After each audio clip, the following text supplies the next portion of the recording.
Bom, lá em Basileia, Basileia é uma cidade na Suíça, onde fica o Banco de Compensações Internacionais, o BIS.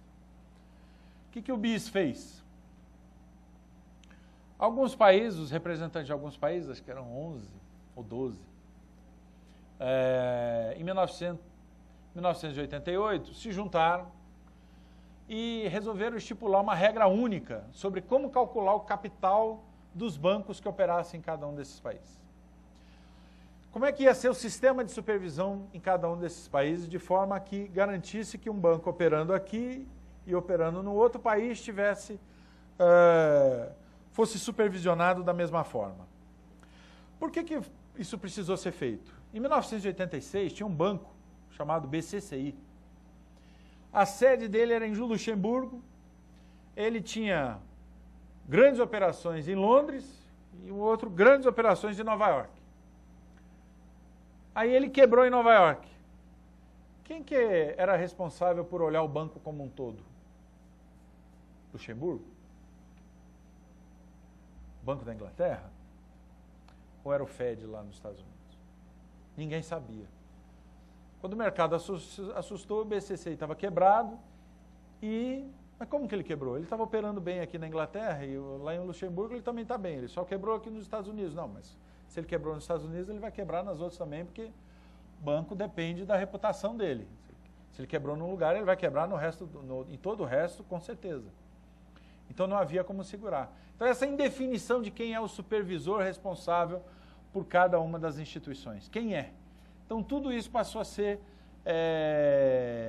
não digo regulamentado, porque o BIS não tem poder de regulamentar, mas passou a ser, o BIS passou a recomendar a forma como as autoridades supervisoras de cada país deveriam estabelecer os critérios mínimos para capital e sua forma de atuar em termos de supervisão bancária. Então, por exemplo, o Banco do Brasil nos Estados Unidos, ele tem várias agências nos Estados Unidos. Quem é o responsável primeiro pelo Banco do Brasil nos Estados Unidos? O Banco Central do Brasil. Ele é o primeiro responsável. Isso não significa que o Fed ou o OCC ou quem quer que seja o supervisor daquela agência lá nos Estados Unidos também não seja responsável por ela lá. Mas quem responde pelo Banco do Brasil como um todo, no mundo inteiro, em qualquer lugar onde o Banco do Brasil ou qualquer uma de suas subsidiárias funcione, é o Banco Central do Brasil. Isso ficou estabelecido nesse acordo de Basileia. Cada autoridade supervisora vai tomar conta dos bancos que estão sob a jurisdição dela em qualquer lugar do mundo. Então eu preciso ter uma visão geral, global, consolidada daquele banco. Então, por exemplo, hoje quando o Banco Central pede alguma coisa para o Banco do Brasil, ele manda o balanço do Banco do Brasil no mundo inteiro. Quando o Fed vai olhar o Citigroup lá, que agora está com pouco problema, né? Mas ele tinha que olhar o Citigroup no mundo inteiro. Tá?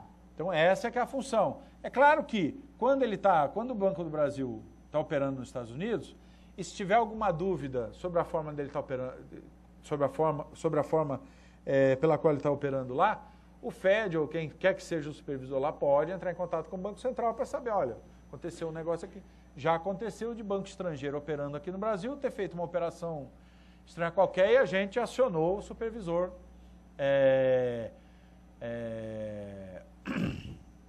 A gente chama de home supervisor, né? É o supervisor da casa, o supervisor da sede da instituição. Então, se o Santander fizer alguma coisa aqui complicada no Brasil, nós vamos acionar o Banco de Espanha. Se o Bradesco fizer alguma coisa diferente em Portugal que não devia ter feito, o Banco de Portugal vai acionar o Banco Central do Brasil, e assim sucessivamente. Então, existe uma troca muito grande de informações entre os supervisores bancários do mundo em função do que ocorreu, dessas recomendações que foram estabelecidas por esse Comitê de Basileia. A boa notícia é que agora esse Comitê de Basileia está sendo ampliado. Eram 12 países, Estados Unidos, Inglaterra, França, Alemanha, Canadá, Japão, Itália, tinha mais alguns, Suíça, Luxemburgo, Holanda, Bélgica e tinha mais um ou dois. Agora não é mais. mas também não é o problema. E agora esse comitê de Basileia vai ser ampliado, o Brasil vai fazer parte, vai estar representado lá, em função dessa crise toda, em função do tamanho do nosso sistema financeiro. E aí nós vamos fazer parte desse comitê de Basileia e de um outro instituto também que funciona ali no mesmo prédio, né, que é o Fórum de Estabilidade Financeira. Nós já recebemos o convite e vamos participar desses dois comitês, né, o Comitê de Basileia e o Fórum de Estabilidade Financeira do Banco de Compensações Internacionais. Bom, em 1988, o Banco de Compensação, esse Comitê de Basileia, estabeleceu um primeiro conjunto de recomendações sobre como o capital das instituições deveria ser calculado. Basicamente, tomou-se por base o risco de crédito das operações de um banco. Então, por exemplo, caixa. O caixa não tem risco de crédito, então não vou cobrar capital sobre o caixa que uma instituição tenha. Títulos públicos do governo central daquele país. Normalmente isso aí é risco zero, então também não vou cobrar capital desse tipo de título. A instituição financeira fez operações de crédito. Sim. Bom, então, sobre essa operação de crédito, com algumas diferenças, né? Por exemplo, se for um crédito, um financiamento imobiliário, eu vou cobrar aqui no Brasil a gente cobra, já vou simplificando, né? 5,5% do valor daquela operação, o banco tem que manter de capital.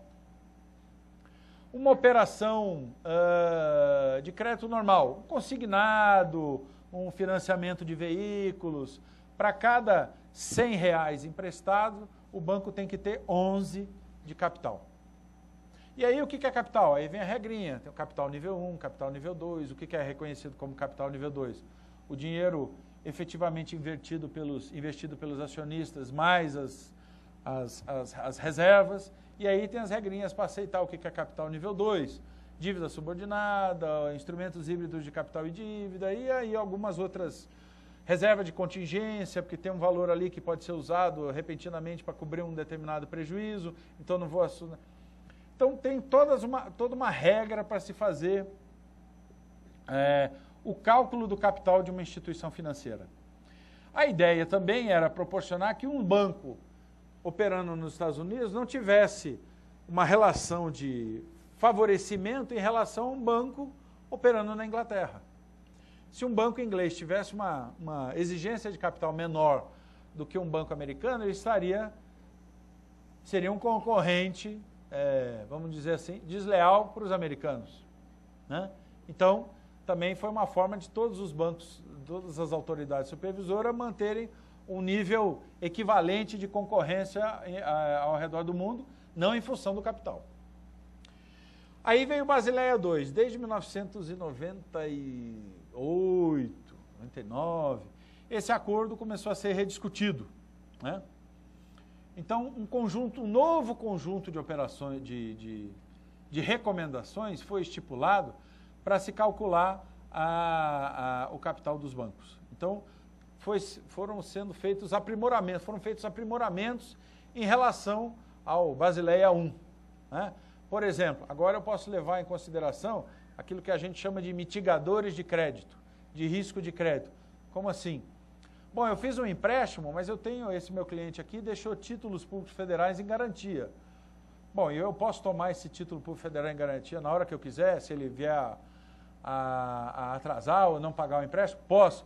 Então, esse é um mitigador. Então, aquela operação de crédito já não tem aquele risco de crédito tão alto como era considerado no Basileia I. Então, nós diminuímos a exigência de capital em função desses mitigadores de crédito. Então, tem uma série de mitigadores que são aceitos para diminuir totalmente ou até metade da exigência de capital anteriormente requerida com base no Basileia I. Hoje nós também temos exigência de capital para risco de mercado. Na verdade, o risco de mercado foi anterior ao Basileia II, né? Ou seja, por exemplo, um banco está operando com dólar, tá? Então ele precisa ter hoje é 70%, 60%.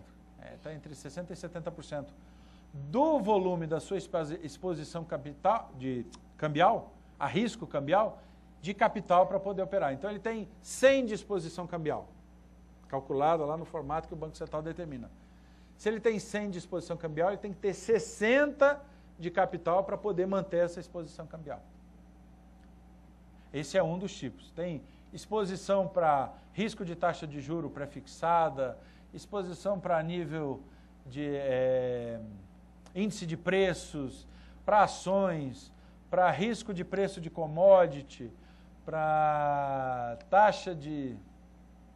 para cupom cambial, tem várias formas de exigência de capital sobre risco de mercado. Então, nós tivemos que computar todos os riscos de mercado. Nem todos, aliás, são considerados para fins de exigência de capital, mas a gente considera que, a gente acredita que aqueles mais importantes para as instituições financeiras brasileiras já foram considerados para fim de calcular o capital delas, né?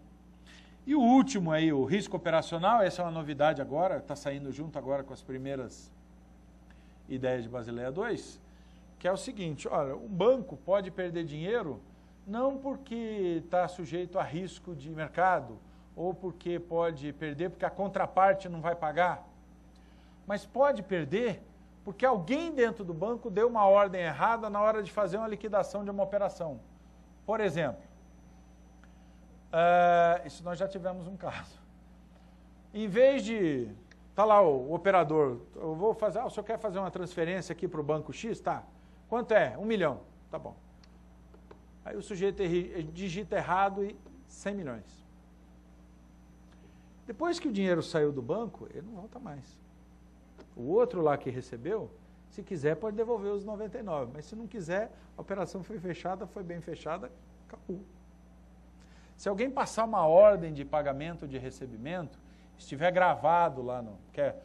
vocês também já devem ter visto nos jornais, né? Que o pessoal com telefone, ali na sala, com várias telas, 3, 4 telas de computador na frente, ele está falando com alguém do outro lado e a ligação está sendo gravada. Falou, não cumpriu, foi lá, olhou, está gravado? Tá, vai ter que pagar o que tiver gravado. Já teve gente na justiça que ganhou em função da gravação que estava ali. No Brasil isso é mais raro, mas nos Estados Unidos já ocorreu. Os bancos tiveram que pagar indenizações altíssimas em função desse tipo de risco que a gente chama de risco operacional. Alguém passa uma ordem, entende uma ordem de uma forma, a contraparte faz outra, e aí quem foi que fez o errado? Tem que olhar lá na gravação. Se fui eu vou ter que pagar e vou... Então eu preciso ter capital, a ideia é, o banco precisa ter capital para fazer frente também a esse tipo de risco. Porque se ele tiver um risco, se ocorrer um problema desse tipo, e ele vier a ter uma perda muito forte, o capital dele é que vai fazer frente a ao pagamento, se ele tiver que ser liquidado, para fazer frente ao pagamento dos seus depositantes, porque senão quem vai ter perda no final é o depositante à vista, o correntista que foi lá e aplicou o seu dinheiro, confiando na reputação e na capacidade daquela instituição financeira.